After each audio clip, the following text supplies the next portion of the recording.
하나님께서 우리에게 주시는 말씀은 골로새서 1장 말씀입니다.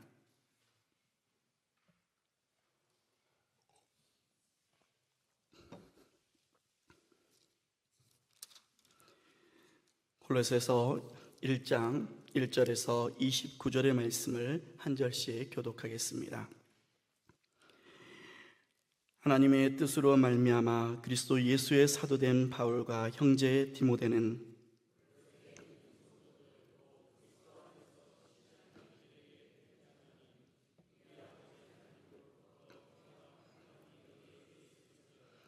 우리가 너희를 위하여 기도할 때마다 하나님 곧 우리 주 예수 그리스도의 아버지께 감사하노니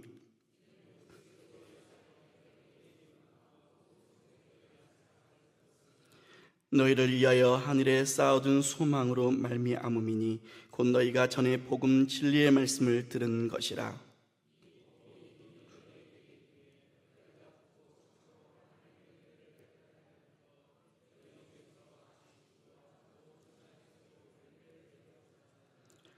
이와 같이 우리와 함께 종된 사랑하는 에바브라에게 너희가 배웠나니 그는 너희를 위한 그리스도의 신실한 일꾼이요 이로써 우리도 듣던 날부터 너희를 위하여 기도하기를 그치지 아니하고 구하노니 너희로 하여금 모든 신령한 지혜와 총명의 하나님의 뜻을 아는 것으로 채우게 하시고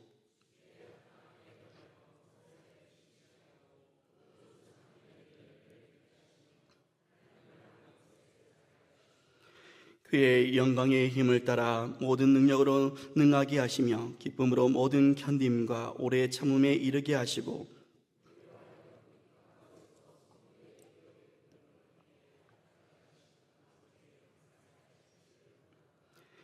그가 우리를 흑암의 권세에서 건져내사 그의 사랑의 아들의 나라로 옮기셨으니 그는 보이지 아니하는 하나님의 형상이시요 모든 피조물보다 먼저 나신 이시니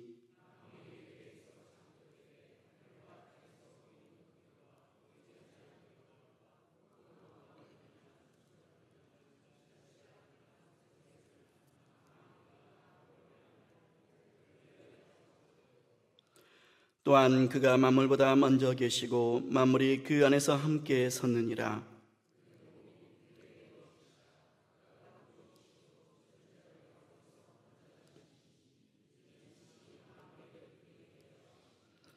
아버지께서는 모든 충만으로 예수 안에 거하게 하시고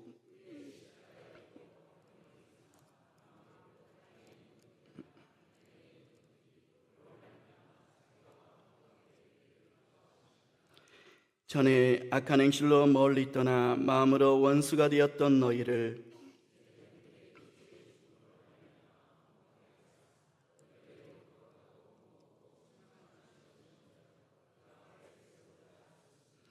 만일 너희가 믿음에 거하고 터 위에 굳게 서서 너희 들은 바 복음의 소망에서 흔들리지 아니하면 그리하리라.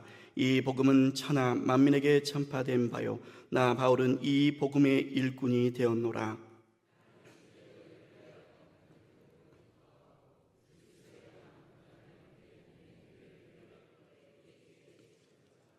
내가 교회의 일꾼 된 것은 하나님이 너희를 위하여 내게 주신 직분을 따라 하나님의 말씀을 이루려 함이니라.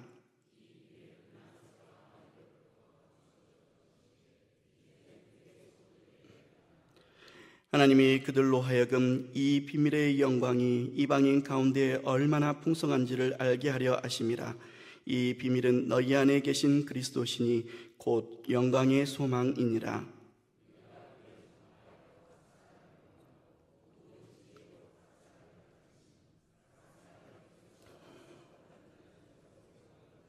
함께 읽겠습니다.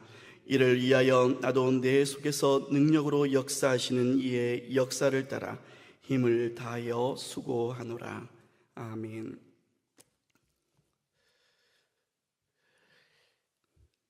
예수 믿는 것 좋은데 그것만 가지고 이 험한 세상 살 수 있겠어? 2000년 전 골로새 교회 성도들의 믿음을 뒤흔든 속삭임이었습니다. 당시 골로새 사람들을 지배하던 가장 큰 감정은 인생에 대한 극심한 불안감이었습니다. 내 힘으로는 어쩌지 못하는 거대한 세상 앞에서 눈에 보이지 않는 영적 세력들이 자신의 삶을 좌우한다는 두려움에 사로잡혀 있었습니다. 알 수 없는 미래의 불행으로부터 자신을 지켜줄 강력한 힘을 찾고 싶어 했습니다. 교회에 침투한 거짓 교사들은 이런 영적 불안감을 교묘하게 파고들었습니다. 예수를 믿는 것 외에 율법을 지키고 천사를 숭배하며 몸을 괴롭히는 규칙을 보태야 안전하게 보호받는다고 속삭였습니다. 하나님의 아들 예수 그리스도를 하늘의 수많은 영적 존재 중 하나로 깎아내리며 예수로만은 충분하지 않다고 그런 거짓말을 일삼았습니다. 골로새 교회를 흔들었던 거짓말은 오늘날 우리를 향한 이역과 똑같습니다. 신앙만으로 이 치열한 세상을 버틸 수 있겠어? 남들 다 갖춘 조건도 있어야 하고 더 많은 재물과 든든한 배경이 있어야 살아남지 않겠니? 어둠의 세력은 매일 이렇게 우리 귀에 교묘하게 속삭입니다. 실제로 세상이 주는 불안을 이기지 못하는 안타까운 실상이 실제로 나타나고 있습니다. 목회 데이터 연구소에서 올해 발표한 한 조사가 있었습니다. 우리나라 개신교인 5명 중 1명은 최근 3년 안에 점집이나 운세를 찾아본 경험이 있다고 답했습니다. 예수 그리스도를 믿으면서도 미래에 대한 불안감이 밀려올 때 세상의 방법을 기웃거리는 이들이 적지 않다는 뜻입니다. 왜 두려워할까요? 내 안에 세상을 이길 능력이 없다는 절망감 때문일 것입니다. 세상은 언제나 우리의 영혼의 불안을 정확하게 파고듭니다. 내 믿음만으로는 삶의 이 길을 극복할 수 있을까?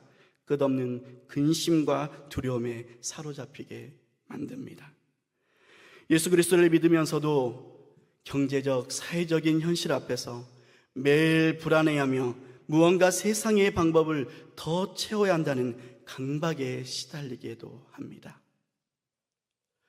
골로새서는 복음을 전하다 감옥에 갇힌 바울이 기록한 서신입니다. 감옥은 바울의 몸을 가둘 수는 있었지만 복음을 향한 확신까지는 가둘 수 없었습니다. 그런데 위대한 사도 바울이니까 감옥에서도 그렇게 당당하고 담대했겠지라며 나와 거리를 두기 쉽습니다. 바울은 생사조차 장담할 수 없는 처지에 놓여 있었습니다. 그런 상황에서도 흔들리는 골로새 교회를 향해 진리의 말씀을 선포합니다. 골로새 교회를 흔들던 문제는 오늘 우리를 흔드는 문제와 다르지 않습니다. 예수님만으로는 부족하다는 세상의 소리 앞에서 바울은 분명하게 선포하고 있습니다. 오늘 본문 13절에서 20절을 통해 예수 그리스도 한 분이면 충분하다는 믿음이 우리 안에 다시 굳건하게 세워지기를 간절히 소망합니다. 첫째로 예수 그리스도 한 분으로 충분한 이유는 우리의 소석을 완전히 바꾸셨기 때문입니다. 본문은 우리를 짓누르는 거대한 세력, 이런 압박을 흑암의 권세라고 부릅니다. 두려움과 불안을 부추기며 하나님보다 세상을 더 의지하게 만드는 힘입니다. 아무리 몸부림쳐도 우리는 힘으로는 그 지배에서 벗어날 수 없습니다. 우리가 스스로 벗어날 수 없는 자리에 있을 때 하나님께서 먼저 다가오셨고 먼저 찾아 일하셨습니다. 13절에서 바울은 하나님께서 우리를 흑암의 권세에서 건져내셨다고 선포하고 있습니다. 건져내셨다라는 말은 형편이 조금 나아졌다는 뜻이 아닙니다. 죄와 사망 아래 있던 우리를 하나님께서 구원하셨다는 뜻입니다. 홍해 앞에서 자기 백성을 구원하신 하나님께서 십자가를 통해 죄와 사망의 권세에서 우리를 건져내셨습니다. 더 이상 어둠의 세력은 우리를 자기의 소유라고 주장할 수 없습니다. 하나님은 우리를 흑암의 권세에서 건져내신 것으로 끝내지 않으십니다. 그의 사랑의 아들의 나라로 우리를 옮기십니다. 바울은 구원받은 성도의 소속이 바뀌었음을 선포하고 있는 것입니다. 과거 애굽을 나온 이스라엘 백성이 더 이상 바로의 통치를 받지 않았던 것처럼 예수 그리스도를 믿는 사람도 더 이상 흑암의 권세 아래에 있지 않습니다. 죄와 사망이 지배하던 자리에서 사랑의 아들의 다스리는 나라로 옮겨진 것입니다. 이제 우리를 다스리는 분이, 우리를 다스리는 왕이 달라졌다는 것입니다. 아들의 나라에 속했다는 말은 우리를 다스리는 기준이 달라졌다는 뜻입니다. 흑암의 권세 아래에 있을 때는 두려움이 우리 삶을 지배했습니다. 늘 부족할까 불안했고 인정받지 못할까 두려워했습니다. 그러나 아들의 나라에서는 사랑이 우리를 붙듭니다. 십자가에서 생명을 내어주신 아들의 사랑이 우리를 붙들고 있기 때문입니다. 우리의 가치는 성과나 조건이 아니라 예수 그리스도의 피값으로 결정됩니다. 더 이상 세상이 정한 기준으로 자신의 가치를 증명하며 그렇게 살 필요가 없습니다. 하나님께서 이미 우리를 사랑의 아들 예수 그리스도의 나라로 옮기셨기 때문입니다. 흑암의 권세가 우리를 붙들 수 있었던 이유는 죄 때문이었습니다. 죄 아래에 있는 사람은 실패할 때마다 넌 안 돼, 이런 생각에 흔들리고 넘어질 때마다 과연 하나님이 정말 너를 받아주시기나 하겠어? 라는 의심에 무너집니다. 바울은 그런 우리에게 14절 말씀으로 이렇게 선포합니다. 그 아들 안에서 우리가 속량 곧 죄사함을 얻었도다. 죄사함은 하나님께서 그리스도 안에서 우리 죄를 용서하셨다는 뜻입니다. 죄의 문제가 해결되었기에 흑암의 권세는 더 이상 우리를 지배할 수 없습니다. 바울은 우리에게 두려워하지 말라고 말하기 전에 먼저 소속이 바뀌었다고 선언한 것입니다. 흑암의 권세 아래에 있던 사람이 사랑의 아들의 나라에 속한 사람이라는 것입니다. 이미 건져냄을 받았고 이미 옮겨졌고 이미 죄사함을 받았습니다. 여러분, 이 사실을 믿으십니까? 믿음은 없는 것을 있다고 생각하는 힘이 아닙니다. 하나님께서 이미 이루시는 일을 붙드는 것이 믿음입니다. 내 힘으로는 세상을 이길 수 없음을 인정하고 흑암의 권세를 무너뜨리신 그리스도의 십자가를 바라볼 수 있어야 합니다. 피값으로 우리를 속량하신 크신 사랑을 가슴에 새기시길 간절히 소원합니다. 세상을 이기기에 다른 어떤 방법도 필요하지 않습니다.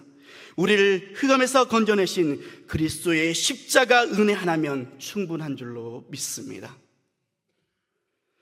둘째로, 예수 그리스도와 한 분으로 충분한 이유는 만물을 통치하시는 분이 주님이시기 때문입니다. 오늘 우리가 살아가면서 우리를 두렵게 만드는 것이 무엇입니까? 경제적인 어려움입니까? 앞길을 가로막는 현실입니까? 한치도 앞을 내다볼 수 없는 불투명하고 불확실한 미래입니까?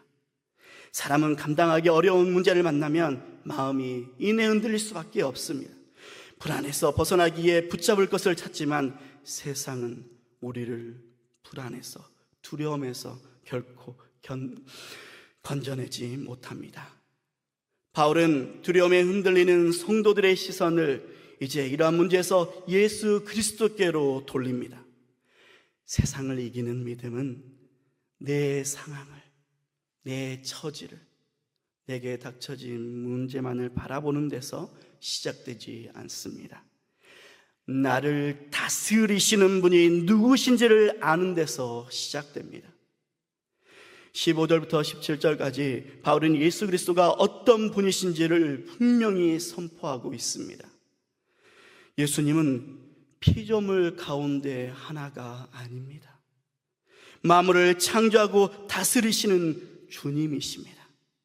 우리를 두렵게 만드는 현실도, 세상의 권세도, 보이지 않는 영적 세력도 모두 주님의 통치 아래에 있습니다. 오늘 우리를 두렵게 만드는 현실도 다르지 않습니다. 경제적인 어려움도, 앞길을 가로막는 문제도, 한치 앞을 알 수 없는 미래도 모두 주님 손 안에 있습니다. 우리를 흔드는 문제보다 먼저 기억해야 할 것은, 아니 먼저 기억해야 할 분은 만물을 다스리시고 통치하시는 예수 그리스도이신 줄 믿습니다.